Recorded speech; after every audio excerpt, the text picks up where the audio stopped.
President Trump listening to the voices of South Africans, some of whom are his good friends, like those who are here. When we have talks between us on the around a quiet table, it will take President Trump to listen to them. I'm not going to be repeating what I've been saying. I would say if there was Afrikaner farmer genocide, I can bet you these three gentlemen would not be here. All right. Welcome back to This Week in Africa, your weekly live stream where we go through the news of the day and we ensure that you are up to speed on what's happening in Pan-African news around the world. I am your co-host, Joe Hatagwa, and I will turn it over to my co-host and we'll do some introductions before we get started on today's stories. Hello, my name is Gloria Ayo. I am the creator of The African Story, and I am very happy to be back. Absolutely. And I am Joe Hatagwa, founder of Authentic African, website where we make handmade, ethically sourced products made in Africa available to the diaspora, and also the platform where we try to bridge the gap between Africans living on the continent and living in the diaspora, with the goal of getting people to visit, invest, and or move to the continent of Africa, despite its challenges with the internet and light. So with that, if you guys can hear us, give us a thumbs up. Let us know that you can hear us. And today's story, as you know, is Trump's lies about white genocide in South Africa and his fight with Ramaphosa at the White House. So before we get into more of that video that Gloria so graciously edited for us so that we could get the highlights of it, I do want to give some context and some insight into what has transpired over the last 24 hours. We're going to watch the rest of that video, and then we're going to give some commentary on the other side. So first things first, let's start with just some key highlights from the Ramaphosa-Trump meeting.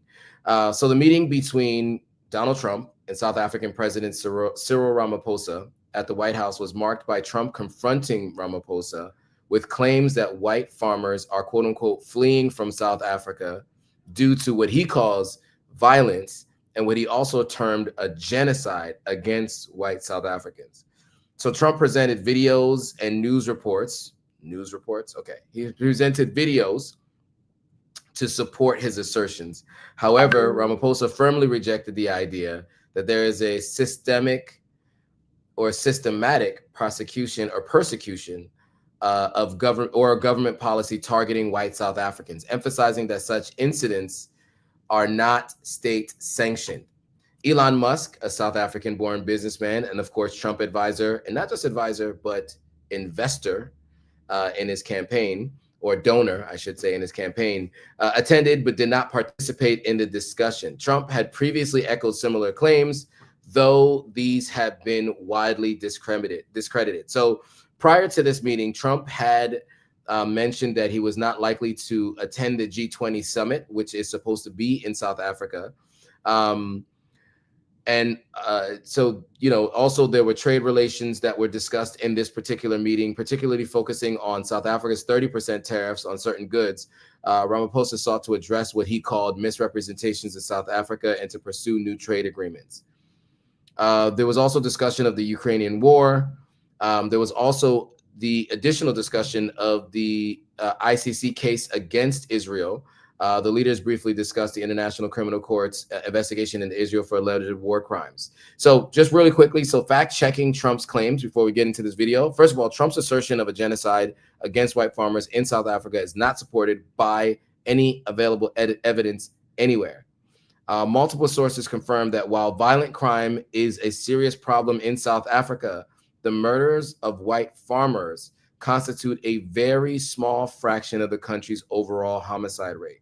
So official statistics throw out that nearly 20,000 homicides are recorded between April and December of 2024 last year.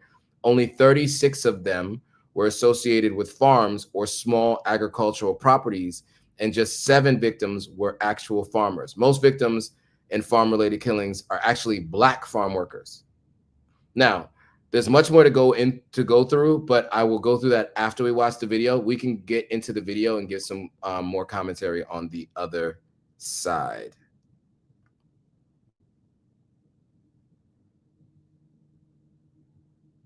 Okay.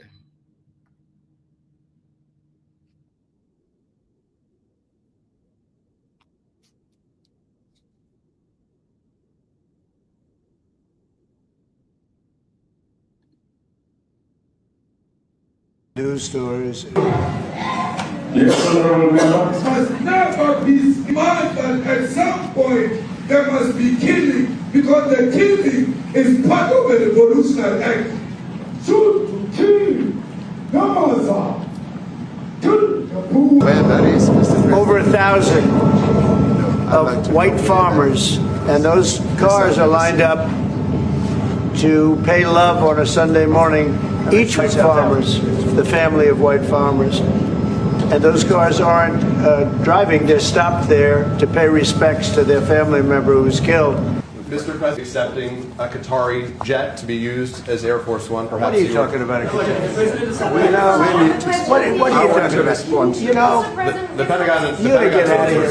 What does this have to do with the Qatari jet? It's NBC trying to get off the subject of what you just saw. I'll ask You you are about a that. real, you're a terrible reporter. ask you if- Number one, you don't have what it takes to be a reporter. You're not smart enough. But Thank for you, you sir. to go into a subject about a jet that was given to the United States Air Force, which is a very nice thing.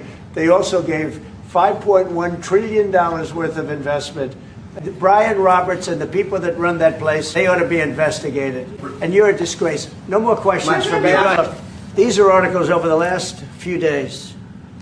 Death of people. Death. White South Africans are fleeing because of the violence and racist laws. Burial sites all over the place. These are all white farmers that are being buried. And he asks about a jet that was given. You ought to be ashamed of yourself. Worse. And these are people that are officials, and they're saying that kill the white farmer and take their land. And I have other friends in South Africa. I have people that left. One in particular that says you can't go there. He said they want to take your land. They take your land and they kill you. In many cases, or in some cases, those policies do not go along with government policy. But you do allow them to take land. No. You do allow them to take land. Nobody can And then take when land. they take the land, and when they kill the white farmer, nothing happens. Oh, Ramaphosa. Anyway, Gloria, please give your thoughts before I give mine. I'm interested to hear your thoughts on this exchange and the overall topic that was presented in this discussion. I really want to hear your thoughts, to be honest. But yeah, land has been central to South Africa's history. Let's just dive into history, because I'm quite exhausted talking about this, but I mean, we have to keep talking about it because Trump keeps talking about it. So we have to keep talking about it. After the Dutch colonized South Africa from 1652, and of course, later on the British, a lot of land was seized from indigenous African communities. And that was actually backed with the law. The law enabled them to use force to take land away from the indigenous Africans. The 1913 Natives Act, or Natives Land Act, which I actually talked about, I repurposed that content. I talked about it when, I think sometime in February, when this whole talk of taking over or white farmers being killed and their land being taken from them kind of resurfaced, because it's been happening before. It's not the first time Trump will talk about this. Now, in 1913, the Natives Land Act, it codified this dispossession, which ended up restricting Black South Africans from owning land outside certain native reserves. So just about 7% of the country's territory, for over 80% of the population, 80% having to deal with just 7% of the land. By the time apartheid ended in 1994, the economic structure remained intact. a white minority still controlled the vast majority of arable land, and that's still going on. And then on the other hand, the Black majority remained landless, they're economically marginalized, they're spatially segregated. In spite of the fall of apartheid, land ownership still remains skewed. So over 70% of agricultural land is still owned by white South Africans, who comprise less than 10% of the population, I think between 7 and 8, something like that. Now, Ramaphosa's ANC government has long promised to address this imbalance, but there's been very little progress. In 2018, they announced plans to actually start expropriating without compensation, and they framed it as a corrective measure to help address historical injustice. But some people, especially in Western outlets, see it as a threat to property rights. Trump has been claiming since 2018, when he was actually in power the first time, he's been claiming that this has been going on, or that land is being taken away and people are being killed. Matter of fact, he tweeted the Secretary of State to study South Africa's land seizures and even referenced the large-scale killing of farmers. He was in power back then, and he inflamed this narrative that white South Africans were under attack. Now, there have been multiple studies, as we've said repeatedly on this show, including those from South African police and independent researchers, that there is no such thing. The so-called receipts that Trump showed have been debunked by even major news outlets, Sky News. I saw all kinds of, even Western media, Sky News, of course, is Western, but I saw even Western media debunking it, because they said even the owner of that, what was it? He said the bodies that were being buried or something like that, or they came out to mourn their loved ones that were killed. It was such a long queue. They said, no, it wasn't. That was actually for, I think, a couple that happened to get killed. They were, farmers, but it wasn't racially targeted, because Blacks get targeted far more. Yeah.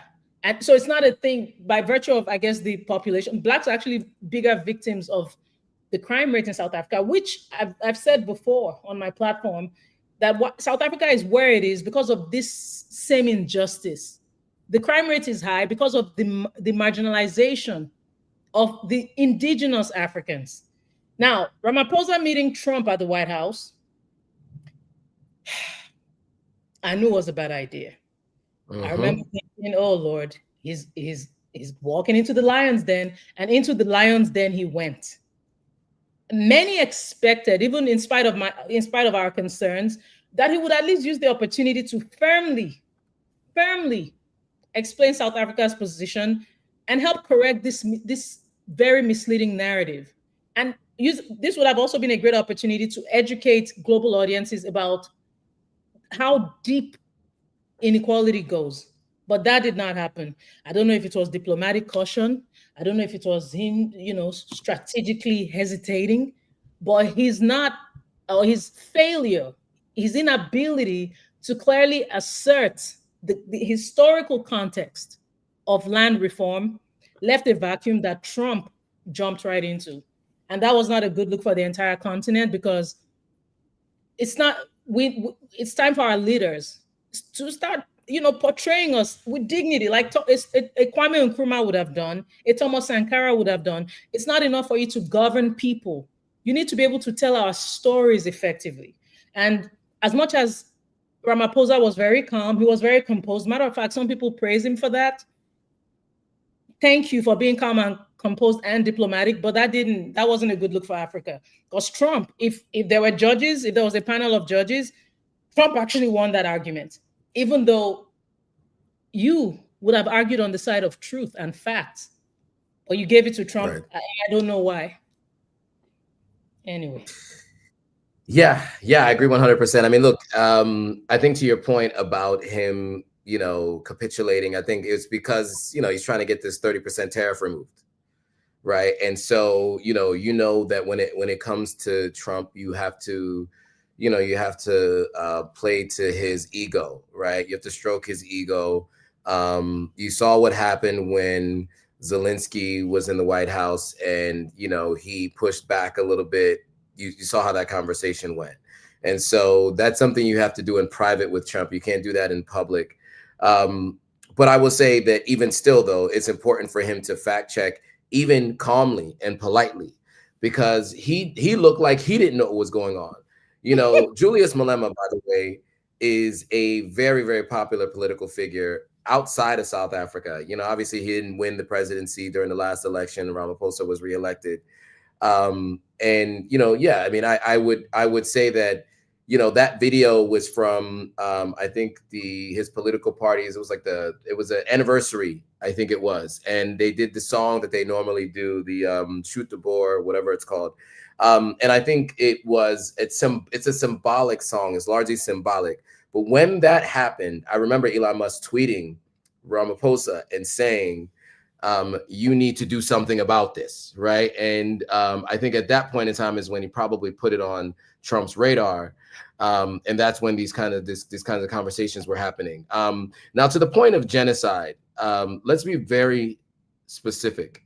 The United Nations definition of genocide requires intent to destroy in whole or in part a national, ethnic, racial, or religious group. There is no credible evidence that South Africa's government or society is engaged in or condoning any actions such as genocidal actions of anything we just mentioned to white South Africans. South African courts and major political factions have also refuted the notion of white genocide, calling those claims not real, quote unquote, clearly imagined. So as you mentioned, the land expropriation law, Trump referenced the South African law permitting land expropriation without compensation, suggesting it targets white farmers. In fact, the law allows expropriation under specific conditions, in some cases, abandoned or underutilized land, and it applies to landowners apparently of any race. So as of mid-May 2025, no land had been seized under this law. So claims that white South Africans are being killed as a result of land seizures are not substantiated by any evidence, and there's no such land expropriations that have even occurred to date as of yet. And so for him to be calling it a genocide, when, by the way, there are real genocides happening around the continent of Africa, let's not even talk about around the world, but even on the continent of Africa as we speak. But as we talked about this the other week, he said it doesn't matter about race, but he was the one who also continues to say white South Africans, racist. He uses the word racist. He uses the word genocide to describe it because it's against people who look like him, right? So this goes a step further beyond this particular conversation at the White House, where obviously I think Ramaphosa did a horrible job of making the point that this is not true. I mean, as the president of the country, who also is a multiple business owner, you would think that he'd have some talking points prepared to discuss. It's not your first time speaking in front of an audience maybe of this size, but right. Also you would have got a chance to study how this man talks to people. He will steamroll you. All you need to do is just come with your points and say them politely, so that at the very least, what you say is on record. Because what he said on record was about a lot of gibberish. Like his responses to what Trump said did not actually come with any real fact or any ability for those who are watching to know that a genocide is not actually happening. Trump clearly made it look like there actually was one, and many people walked away thinking that there is one. Not people who are watching this content here, but this is a small subset of the people who watch that particular press conference. And it was played on the news across all major news outlets.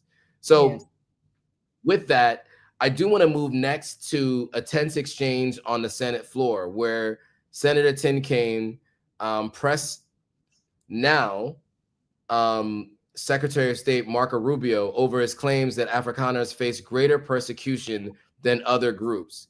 Kaine questioned the basis of Rubio's argument, highlighting the lack of clarity. With 49 individuals okay, so he said, what land did they leave behind? Was it reclaimed by the government, taken by other South Africans? There was a lot of questions that were asked, but I think the main question that was asked was about this being a genocide. And it's interesting to hear how Marco Rubio responds to this. So we'll watch this video and have some commentary on the other side. Farmers are the most persecuted group in the world. I think those 49 people that came certainly felt they were persecuted, and they passed every sort of check mark that had to be checked off in terms of meeting the requirements for that. They live in a country where farms are taken and land is taken on a racial basis. Okay. Do you think they're more persecuted than Uyghurs or Rohingyas, or more persecuted than political dissidents in Cuba or Venezuela or Nicaragua, or more persecuted than those who would be threatened should they be returned to Afghanistan by violence by the Taliban? Well, the problem we face there is the volume problem, okay? If you look at all the persecuted people of the world, it's millions of people. They can't all come here. And we had refugee programs. So why prioritize Afrikaner farmers? Well, because it's a small subset. It's a new issue, and the president identified it as a problem and wanted to use it as an example. But that's different from having these refugee programs that were basically spending money to put people up in communities and accommodate them, and it was acting as a magnet. Millions of people in this country illegally, and today the border is sealed. Let me challenge you, and I'm just going to say for the public, if you want to understand about the, quote, persecution of Afrikaner farmers, go look at the composition of the South African government. Since July of 2024, there's a government of national unity, and the opposition party to the ANC, the Afrikaner Party, the Democracy Alliance, is part of the governing coalition. They joined the governing coalition a year ago, and the leader of that party was given the remit of Agriculture Minister, John Steenhuisen. He is the leader of the former Afrikaner Party, still widely representing Afrikaners. He is the Minister of Agriculture in South Africa right now. I assert that this claim that there's persecution of Afrikaner farmers is completely specious. Are you aware ever during the apartheid era in South Africa did the United States establish a special program to allow South African blacks who were treated as second-class citizens in the apartheid program, a special program that they could claim refugee status in the United States? No, because I was probably in 9th grade or 8th grade at the time. Yeah, well, then I don't expect you to know. I'll just tell you, never has there been a special program for Africans to come in as refugees to the United States. We've allowed special programs for people being persecuted for their religion, Soviet-era Jews. We've allowed special programs for people fleeing from communism, Cuba, Vietnam, the Soviet Union. We've never allowed a special program to allow Africans into the United States in an expedited refugee status until now. Afrikaner farmers living in a nation governed by a government of national unity that includes the main Afrikaner Party. That was a great point by Tim Kaine. You know, yes, unfortunately failed vice presidential candidate. But just I'd love to get your thoughts on this this particular exchange on the Senate floor with Marco Rubio, who is the Secretary of State of the United States. For those who are not familiar, he's also a former senator from the state of Florida, and also former presidential candidate himself. Little Marco is what Trump used to call him. Anyway, would love your thoughts on that particular exchange and what was discussed there. Yeah, before I get into that, do you mind if I read these comments by S2 Flinch? Because I want to make sure you're heard, yeah, and that we're not misunderstood. S2 Flinch wrote, you need to mention that there are only 30,000 farmers. So that's still 3 times the national average murder rate. Moreover, the leading cause of murder in SA is interpersonal disputes, people killing each other, often getting into an argument. The farm killings don't follow that pattern. I think that's basically what we said, right? Yes, exactly. And then added maybe to something I was saying about 70% of agricultural land. You said that's not true. 70% of agricultural land, which is in the hands of private individuals, is owned by white farmers.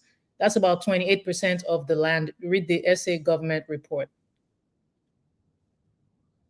Did I say it wasn't in the hands of white farmers? Or is there something, anyway?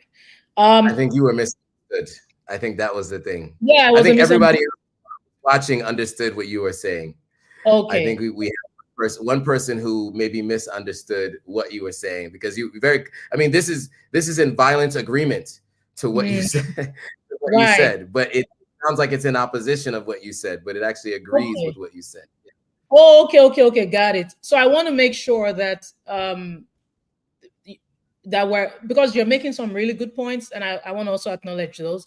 You said the SA government owns 17 million hectares of land. That's almost 6 times the area of Belgium. The government is refusing to transfer title deeds to the Black people. Okay, all right. Well, thank you for sharing. Yes. Thank you for that. I assume you're South African, and maybe not, but thank you for sharing that. I really appreciate it. Now to this very interesting exchange between Marco Rubio and Senator Kaine. I do want to say, did you see the difference? Obviously, Marco Rubio is also as assertive as Trump is. I guess no wonder they work well together. Seemingly, some people will say that's a huge that might be dangerous. If they ever disagree, it'll be a problem, just as people say Trump and Elon, but I'm digressing. But anyway, you see the way Senator Kaine didn't even back down. This is not even an African man. If we're going to juxtapose that with Ramaphosa's meeting with Trump, you see a man who is not even from Africa, a white man of European descent, defending the continent. And that's the kind of energy that Africa needs. Black South Africans, it cannot be taken away the fact that they've endured centuries of brutality, and they were often excluded from asylum protections. There was no sympathy. Matter of fact, Reagan was notorious for going against things that would have favored them. It was people like, interestingly, Joe Biden, a young Joe Biden, I think it was in his 40s, that stood up and fought for the rights of Black South Africans, because it wasn't very popular to do things like that. The US maintained formal relations with South Africa for decades. The ANC was labeled a terrorist organization. Nelson Mandela himself was on a US terror watch list until 2008. But it was through grassroots pressure, including from African-American communities, churches, student activists, that the US Congress passed sanctions against that regime in 1986, finally overriding President Reagan. It was people like Joe Biden that spoke up. I'm not doing anything partisan. I'm just saying Joe did speak up, right? So shout out to Senator Kaine. His question is very valid. These are the questions we expect people, even whites, to ask. When the Black South Africans, when they were dispossessed, when they were killed, when they were exiled, you shut the door on them. But now in the US, you're opening the door for people who actually benefited from that very system. And none of this is to say that white South Africans do not deserve protection. Everybody deserves protection. They deserve dignity. They deserve safety. And this is why people are asking Trump, you flew right over Congo. There are things going on in the Tigray region. There are things going on in Sudan, South Sudan. You fly past all that and you think these are the people worthy of asylum. After, coincidentally, you canceled aid in many African countries. And all of a sudden you find this group worthy. Did you see how healthy they looked? Anyway, thank you, Senator Kaine. Oh, that I saw a meme where there was a joke where they were talking about the best looking refugees on earth, and South Africa won. Of course. Yeah, I think you said it all, right? I mean, look, yeah, Tim Kaine, I think did a good job educating everyone in that chamber. I'm sure most people were unaware of everything that Tim Kaine spoke about. And I think he did a great job of speaking about the Democratic Alliance, which is the basically the Afrikaners in government who have been brought in. So a little bit of a quick background on the last election. And I'm speaking from this from a very, very high level, but a coalition government has to be created in order to take over your political party, to take over in South Africa. I still don't completely understand how it works, but you need to have other folks from another party join you. And Ramaphosa's ANC party, instead of getting with Julius Malema's party or even other former ANC members who have started other offshoots, he decides to partner with the Democratic Alliance, which is basically the white South African, Afrikaners, wealthy political party of South Africa. And they built the coalition government together. And as stated by Tim Kaine, the person who's the head of agriculture is someone from the DA, the Democratic Alliance. So if they were taking land from white people, he would not stand for that. This is literally someone who fits the description of the people who own the land. He literally represents those people. So I think Tim Kaine did a pretty good job of helping to express and explain that. I know it was a short clip, and he doesn't have a lot of time when they're doing these Senate committee hearings. I don't know how, I think they have 2 minutes to speak, or whatever the number of minutes is. So they don't have a lot of time allotted. But I just wanted to be clear on that's what he was saying. And I think that, it could have used a little bit more context, but I think he did a pretty good job, at least expressing why the claims that are being made by Marco Rubio and Donald Trump just are not true. And as you said, he did a much better job than the president of South Africa himself, which is crazy. We're talking about a senator from Virginia. I think Tim Kaine is from Virginia, speaking better about these refugees, quote unquote, asylum seekers, we should really say, than Marco Rubio. Little Marco, just the way he was, he threw in the borders are closed. I think he, when he's up on that stage there, he's speaking to an audience of one. This is not for everybody else watching. This is an audience of one. He's speaking specifically for his president, the president of the United States. That's the only audience he's really speaking to. And, I don't know how much Marco believes what he says, but I can just appreciate that Tim Kaine actually did fact check him and call that out, because I thought it was important. Okay. Anything else on that topic? Because I know we've talked about it, I think 3 weeks in a row, but it's interesting that Ramaphosa came to the States and met with him and did an open briefing and conversation in front of the media. I think it was important to see that exchange. Unfortunately, we didn't walk away any wiser from that particular exchange. Yes. Okay, so with that, I think we can shift gears a bit. We want to kind of go around the continent. There's a few other stories that we thought were important to cover this week. And specifically moving on to Libya and specifically, the situation in Libya as currently constituted. There were hundreds of protesters that took to the street of the Libyan capital demanding political change. These protests, which came on the back of heightened violence, has sparked fears of a return of a civil conflict in the country. Now, for those of you who aren't familiar, right, Libya is the country that Gaddafi was the head of for a substantial amount of time, over 30 years, if I'm not mistaken. And just for context, some of the most human trafficking that happens through the continent of Africa comes through Libya. We have a employee of our family here in Sierra Leone who was trying to escape to go to Europe and was promised a way through Libya. He was actually put into a cell. They called the family and basically tried to not extort them, but basically hold him for ransom and told them if they don't pay this money, they're going to kill him. And unfortunately, we never heard from the guy again, even after money was paid. And this happens to so many people today. Libya was one of the fastest growing economies in Africa. Obviously they have a number of resources, including oil. And under the previous Democratic administration before Biden, when Hillary Clinton was Secretary of State, Gaddafi was overthrown and unalived in public in a very violent way. I'm not going to go into the details here, but if you want to look it up, you can look it up. A couple of quick things I want to mention about what was happening in Libya under Gaddafi at the very end of his life. Anybody who went to college anywhere around the world if you were Libyan, went to college for free. If I'm not mistaken, he was paying for weddings and funerals.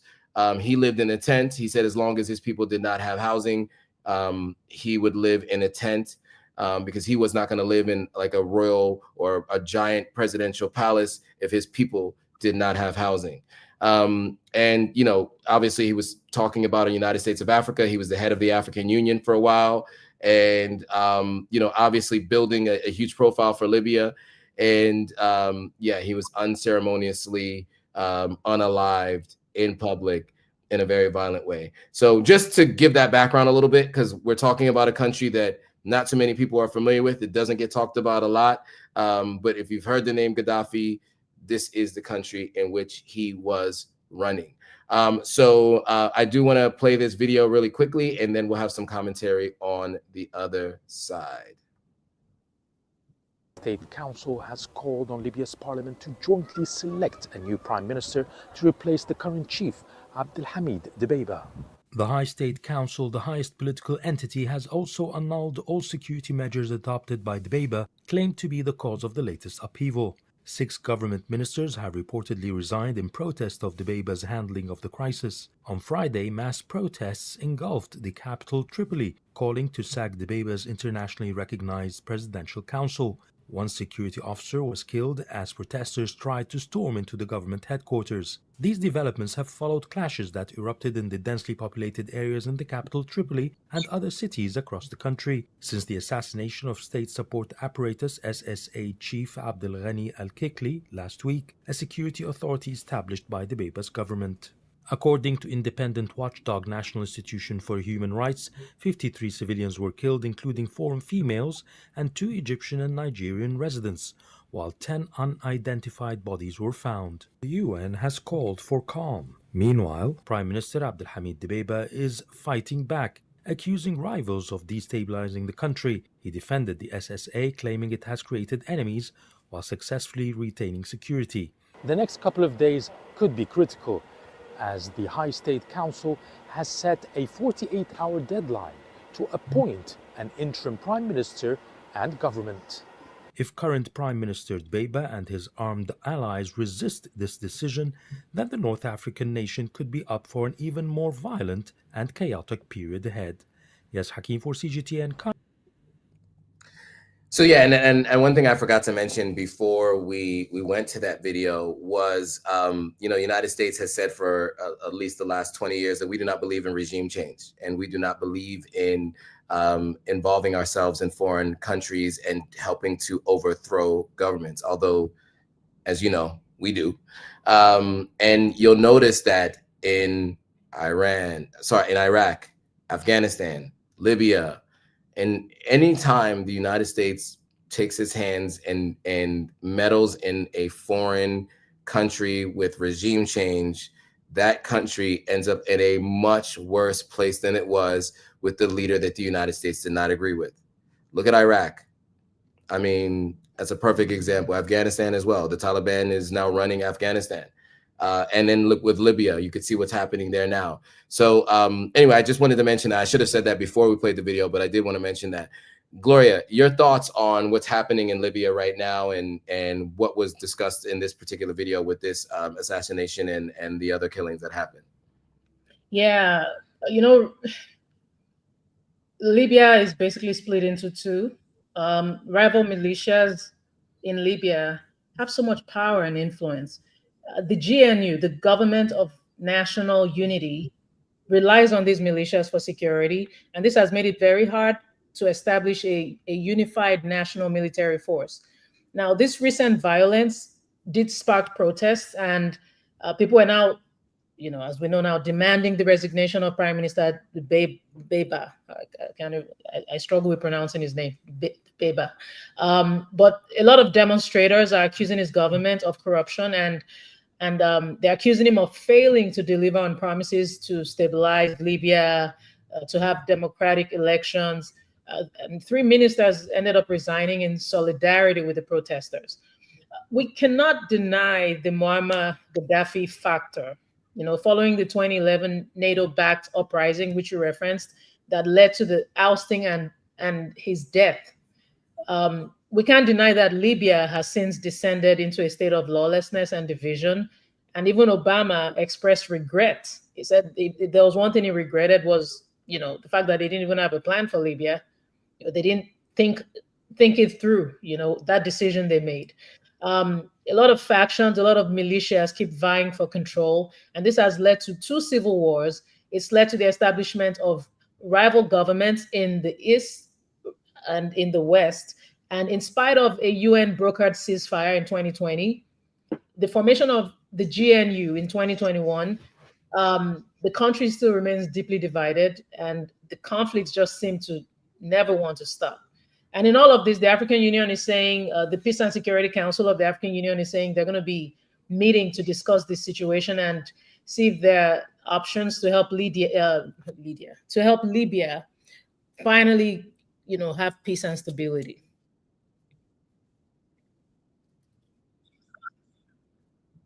Libya is a huge reflection of what happens when the West interferes in African affairs. Hello, Joe. Okay, looks like we lost Joe. I'm going to pause and take some comments. Y'all know how we do. All right. S2 Flinch, again, I appreciate your contribution. Babs, you wrote greetings to you all there, moderators and chat. Hello, Babs. Alyssa Mitchell wrote blessings tuning in. We appreciate you tuning in. Farkan Ali, you wrote the president of South Africa should have given him a brief history of apartheid. In fact, he should have declined the offer to even come to DC. I absolutely agree with that. And that was why I said I was shocked that he even agreed to go to the lion's den. Like, why would you even agree to go to that? Keenan Mitchell, those emojis are very questionable, but okay. Maybe that was in response to what we're talking about, definitely not to us.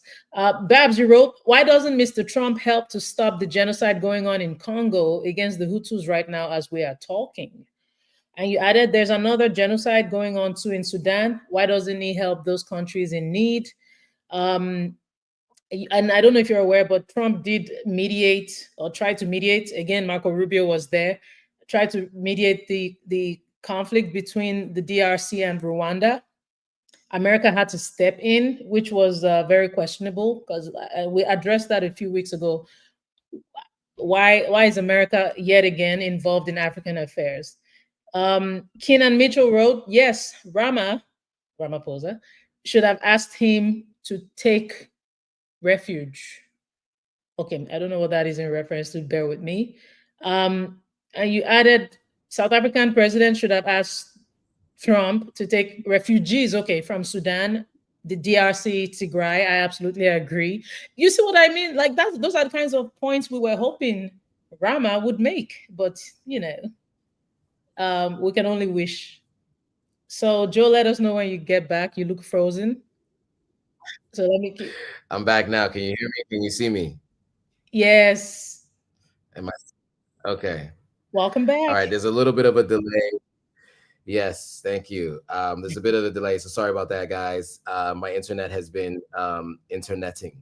Okay. So, so I think we talked a lot about what was happening in Libya and what's and I think this leads very well into the next story, because we've talked about some of the policies of the current administration in the United States. And again, we don't want this live stream to be all about the administration of the United States, but there's always a story about how the US and African relations are souring as time goes on.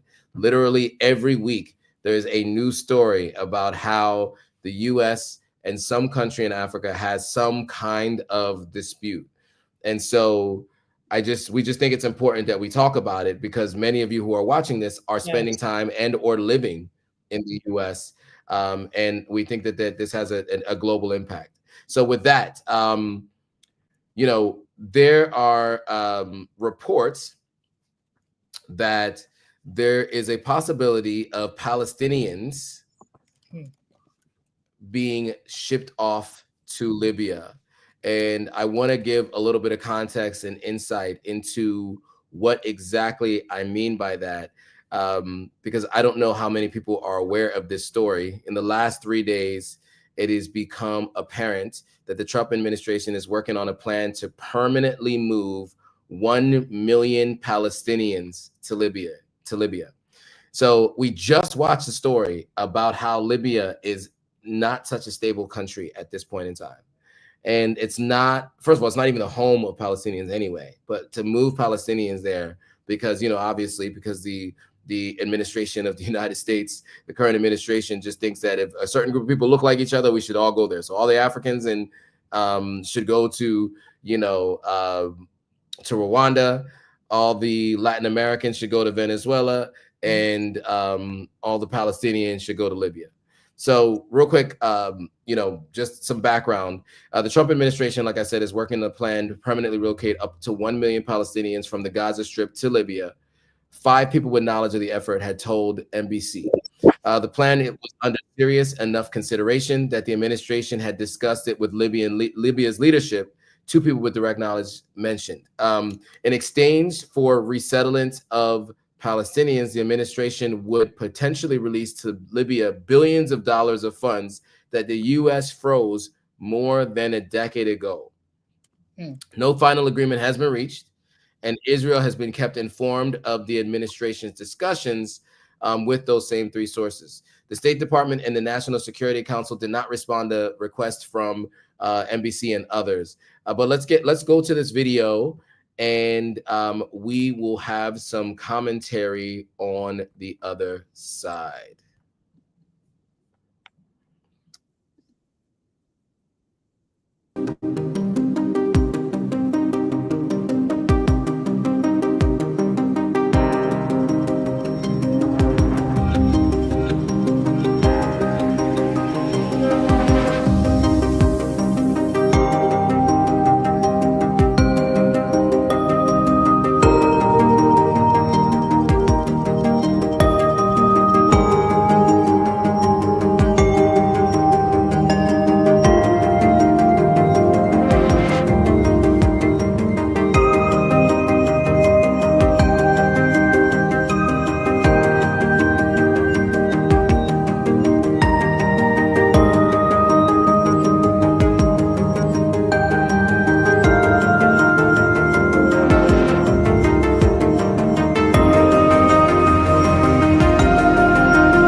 We'll leave it at that because for those of you who are, you know, just listening in the background, it's all video and text on screen, and we gave a lot of that context before the video. So Gloria, I mean, just your thoughts on this, the new process for the potential, and it's actually not funny actually at all, yeah. But the potential for the resettlement of these Palestinians from the Gaza Strip to Libya. Yeah, and Libyan officials, by the way, have actually denied this claim, but the rumor is still out there. And this is not the first time that something like this will happen. In the early 1950s, the United Nations Relief and Works Agency initiated a program to help move 2,500 Palestinian refugees to Libya. And Britain suggested this, by the way, and Libya gave its approval. However, in the mid-1990s, Libya ended up expelling thousands of Palestinians, reducing their population in Libya from 30,000 to 17,000. So Libya, as I pointed out, is split into 2. It's divided between the government of national unity in Tripoli and the Libyan National Army in the east. And again, they have a lot of militias controlling different regions. So with this fragmentation that's going on in Libya, if this was even to happen, you know, it's raised a lot of concerns about how feasible this is, how safe, you know, will these refugees be? Because if you're talking about relocating a large population of refugees to Libya, safety is extremely crucial. And how do Palestinians feel about this? A lot of leaders, Palestinian leaders and communities are opposing any form of forced relocation. They view it as an attempt to undermine their rights to return to their homeland.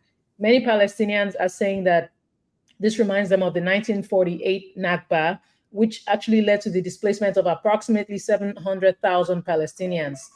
Any proposal that looks similar to any past displacement or past displacement is likely to be met with strong resistance, and that's understandable.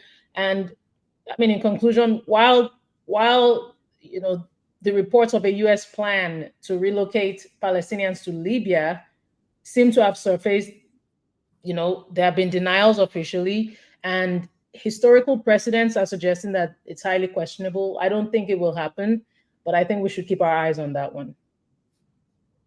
Yeah, well put. You know, a lot of things get leaked and then don't come to fruition. They throw a lot of ideas at the wall and see what sticks, right? That is the thing that they do. They flood the zone and they throw out a lot of ideas. So we will see. We'll keep you guys posted on the story. Yes. Because I think you know, it's important to know what is potentially to come. Okay, so with that, I think we want to switch gears now over to Tanzania, or Tanzania, depending on who you are and what part of the world you're from. Tomato, right? So they're facing growing insecurity or scrutiny as a trial of opposition leader Tundu Lissu fuels concerns about a potential slide into authoritarian rule. The 57-year-old, a prominent figure of an opposition party, faces charges of treason, a crime that carries the death penalty in Tanzania.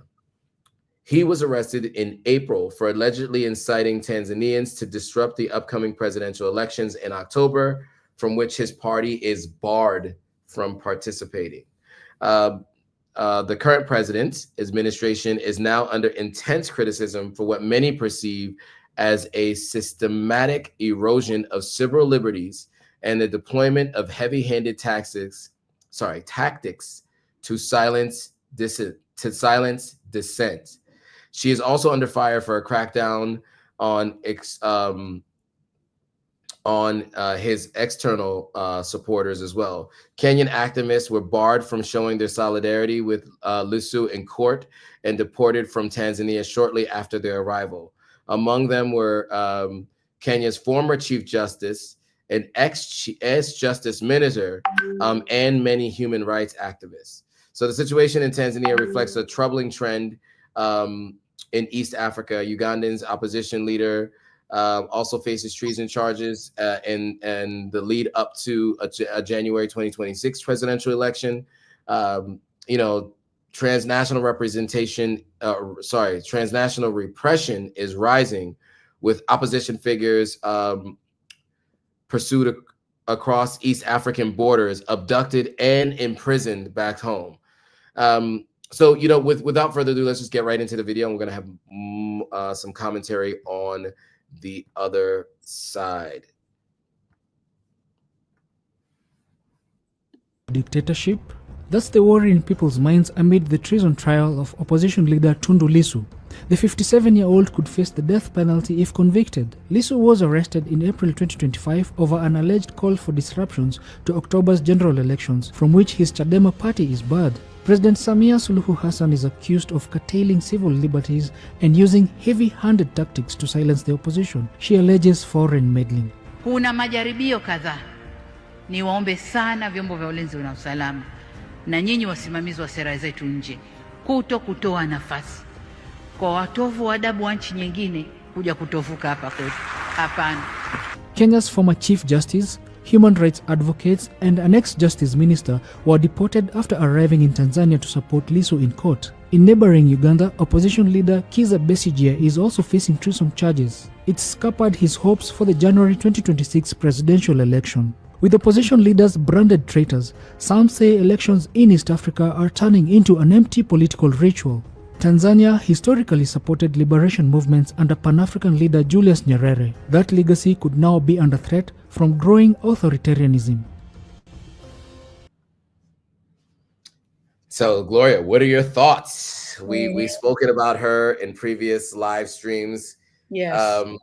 So now, here's where we are. So I'd love your thoughts.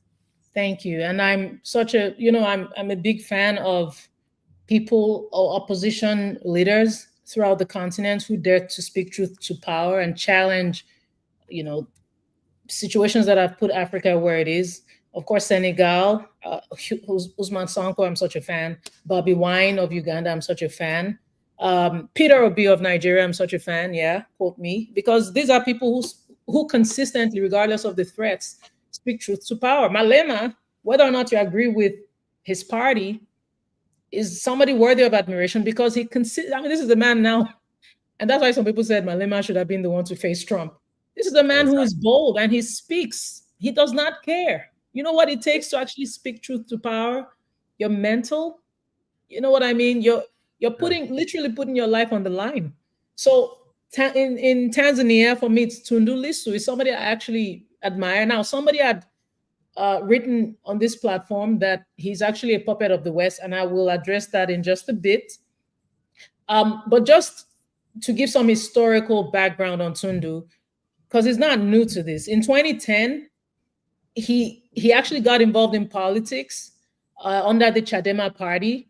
And then shortly after, he became a leading opposition figure because he's extremely outspoken. He criticizes the government's policies and alleged corruption. And this activism led to multiple arrests. And matter of fact, in 2017, there was an assassination attempt where he was shot 16 times. This is not a hip hop song. This man was shot 16 times. And after his recovery, he went into exile in Belgium. Now, in 2010, he returned to Tanzania to contest the presidential elections, but went back into exile following the elections due to safety concerns. 3 years later, 2023, he returned again, citing a more open political environment, thinking that President Samia Hassan was more open. However, in April 2025, just last month, he was arrested and charged with treason after calling for electoral reforms. There's a slogan that he's made popular: "No reforms, no election."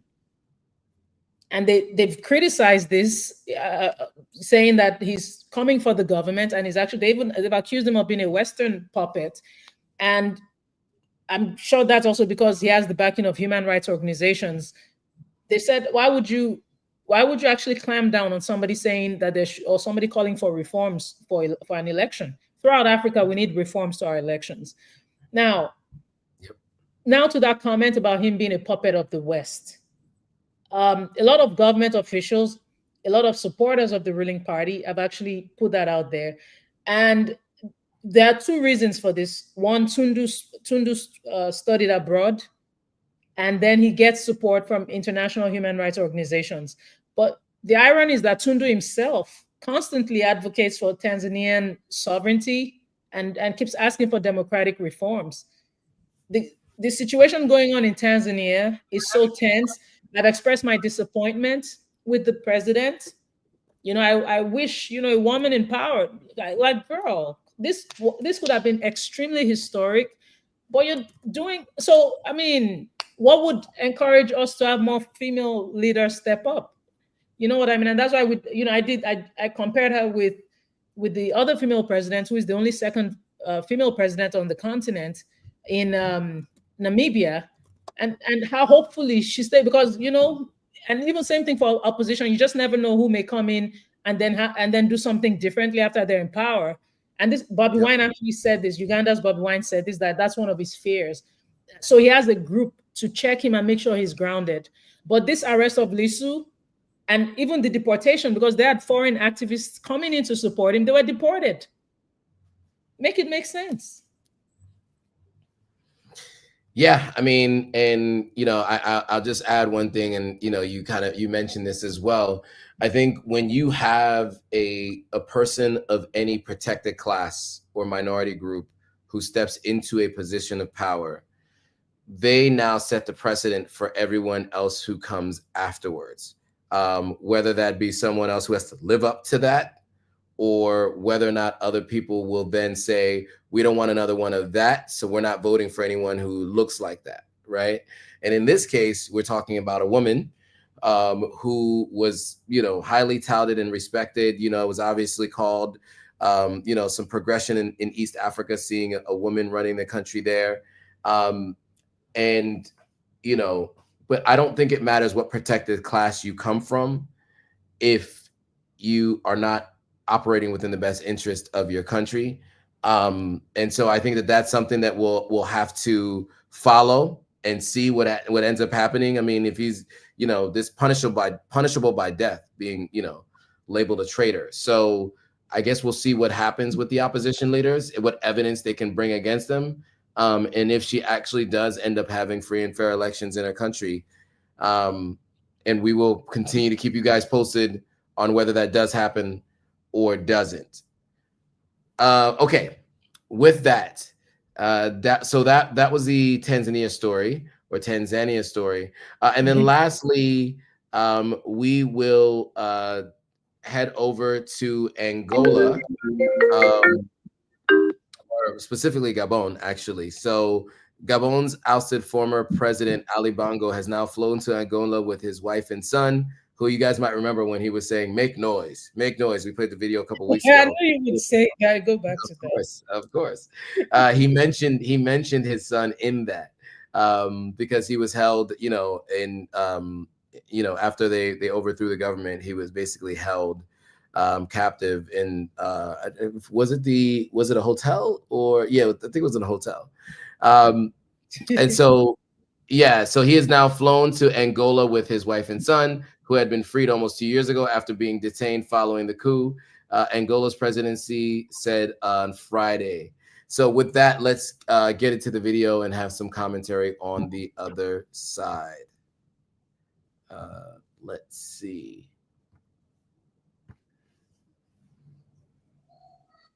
Transferred from prison to house arrest last week, Gabon's former president Ali Bongo arrived in Angola early Friday, along with his wife and son, who had been provisionally freed awaiting the pair's trial for alleged embezzlement.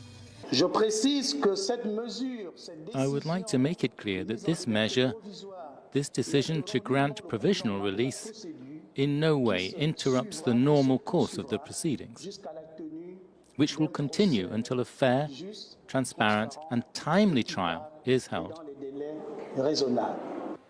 The release of the family followed talks between the Angolan president and Gabon's new leader, General Brice Oligui Nguema. Oligui, a former junta leader, seized power in the oil-rich country in a coup in 2023 that ended the Bongo dynasty's 55-year rule. I'm Ali Bongo Ondimba, president of Gabon, and I'm to send a message to all the friends that we have all over the world to tell them to make noise, Bongo came to power in 2009, taking over from his father, Omar Bongo Ondimba. In 2016, he was narrowly re-elected for a second term, beating opposition challenger Jean Ping after a campaign marred by bloody clashes and allegations of fraud. During their years in power, the Bongo family had been accused of accumulating immense wealth for themselves at the expense of the country, allegations they deny. The UN says despite its oil wealth, a third of its population of 2.3 million lives below the poverty line.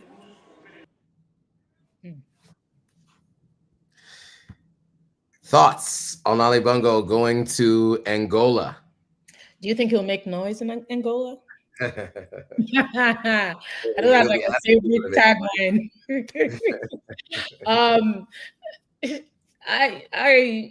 I mean, I guess Nguema had to, you know, they're cousins. You know, I mean, it's a small population in Gabon, so perhaps everybody's related to somebody, or the chances of you being related to your neighbor is, you know, the chances are very high. But this was a man who was very corrupt. He was known for electoral fraud. He was known for human rights abuses. And in 2023, a lot of people supported Gabon. The people were happy to see him out of power, you know, and of course, that was when he asked all of us to make noise. I think Job may have made some noise for him.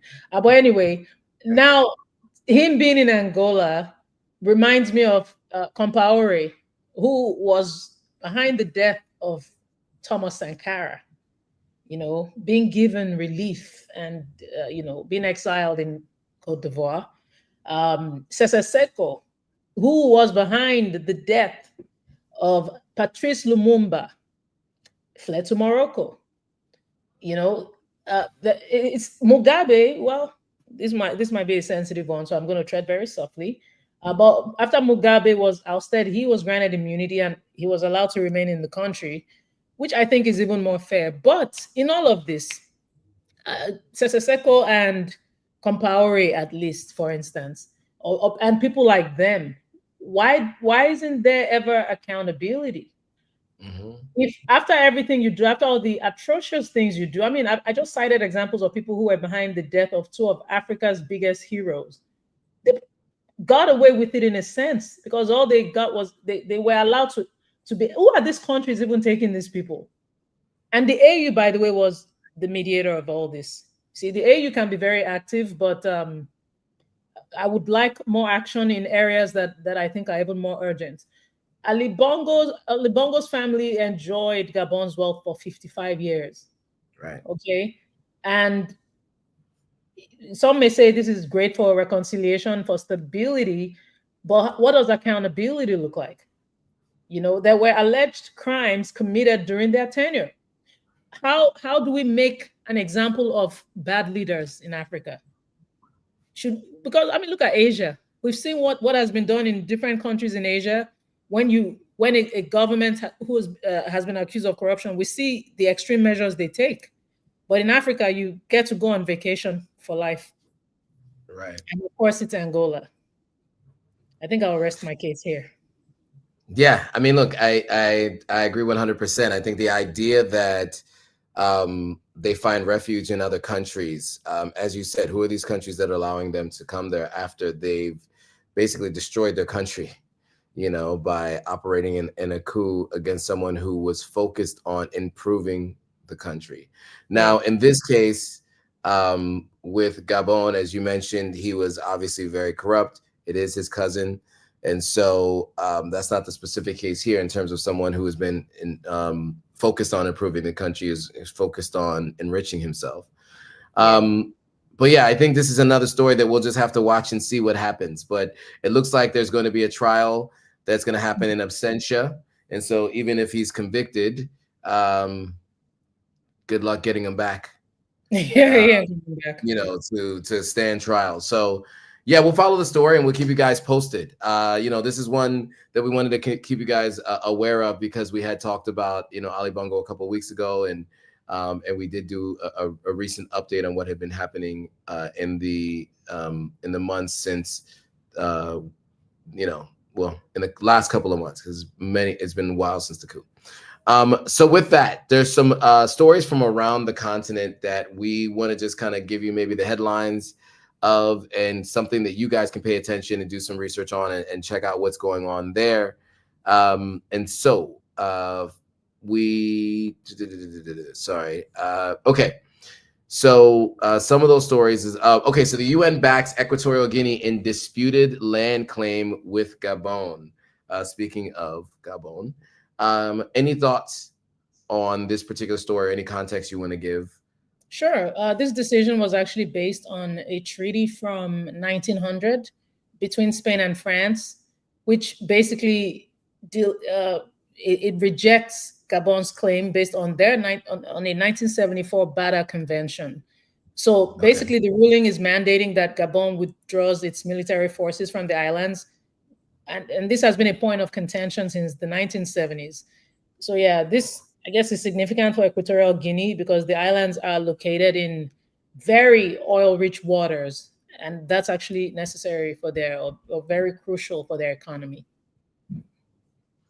Yeah, Guinea made a lot of noise in the last 12 months. You can check that out if you're interested in wild, salacious stories from Central Africa. Okay, so also charges have been dropped against the widow of former Rwandan president accused of being part of those who caused the genocide against the Tutsis. Any thoughts on that story? Yeah, the widow of President Habyarimana. She's been under investigation actually in France since 2007. She's been accused of complicity in the 1994 Rwandan, the genocide. Please, Rwandans, forgive me if I don't phrase this correctly. I have to literally memorize because I don't want to offend you. But the genocide on Rwandan Tutsis in 1994. And the Paris Judicial Court has concluded that the prosecution's testimony wasn't consistent, that it was contradictory, so they closed the entire investigation. But it's not a final decision, though, because the prosecution and civil parties are still able to appeal. Got it. Great insight. What I'll say here is we will keep you guys abreast of what's going on. And then our last and final story in Nigeria, a very sad story about you know, a Nigerian student who sadly took their life. Can we talk about this story a bit? I think this is an important one to cover. We wanted to make sure we covered it, at least as a headline and a little bit of context for those who aren't aware of the story itself. Yeah, Nigeria's Joint Admissions and Matriculation Board, JAMB is what we call it in Nigeria, had a technical glitch that ended up compromising the results of exams. And imagine the student distress, that because JAMB is like, it's like, whoa, you need JAMB to basically get into university, and JAMB is notoriously difficult and challenging. There are students who have to rewrite them every year just to be able to, you know, finally make enough of a grade to get into school. And people have said this was politically motivated. Some people have accused the government or the board of targeting a certain region of Nigeria. They say, how come there were so many people from the East? I know Nigeria has the tension between the East and states in the Southwest, Yoruba, Igbo, and they felt it was, you know, targeting a certain ethnic group. And in all of this, sadly, a 19-year-old girl from Lagos, Timileyin Okpesusi, actually took her own life. She took her life after she scored 190. And 190, she believed was not enough for her to gain admission. Ironically, there are reports that actually say she did gain admission 30 minutes after her death. But the National Association of Nigerian Students has been very vocal about this, asking for accountability. That was such an expensive mistake to make. I know how JAMB can be like, literally it feels like, oh, you know, this is the bridge right here between your past and your future. And for that to have happened, it's such an expensive mistake, and it's just so unfair. Absolutely. And you know, and you specifically, but we all know how much Nigerians value education. Yes. And, you know, what is it? We did carry first, we don't carry last. Is that, I don't know. I always mess up your Nigerian phrases, but I mean, there's always a sense of pride of being top of your class, being the best of the best, and around education. And so you can see how something like this, you know, a score that is a score that, you know, falsely reported, and a lower score than what you obviously were anticipating. You spent all this time studying to take this exam. It kind of reminds me maybe like the SATs in the US, even though I don't know if the SATs are any longer required. But yeah, I mean, it seems like a very similar structure to what's there in the United States. Sad story, and you know, we'll see if there is ever a correction made. With that, that concludes the stories for the week. Any final words or thoughts, Gloria? We appreciate you all for your wonderful comments and contribution. Please follow us on all socials at authentic_African on every single social. He's everywhere. And so am I at the Gloria Ayo. And yeah, I look forward to seeing you next week so we can have more enlightening conversations. Absolutely. And I'm looking forward to it as well. And I want to thank everybody for watching. Those of you who are watching and found this useful, make sure you hit that thumbs up. If you know anybody who could use this insight, make sure you share it with them. And as Gloria mentioned, subscribe and hit that notification bell so you're notified every time a video comes out. Shout out to Jada for throwing out a note. Thank you, Jada. That made me smile so big. I saw that. That's why I put it up on the screen. All right, guys, thanks for watching. We will see you guys all next week. Thank you. Bye-bye. Bye, guys.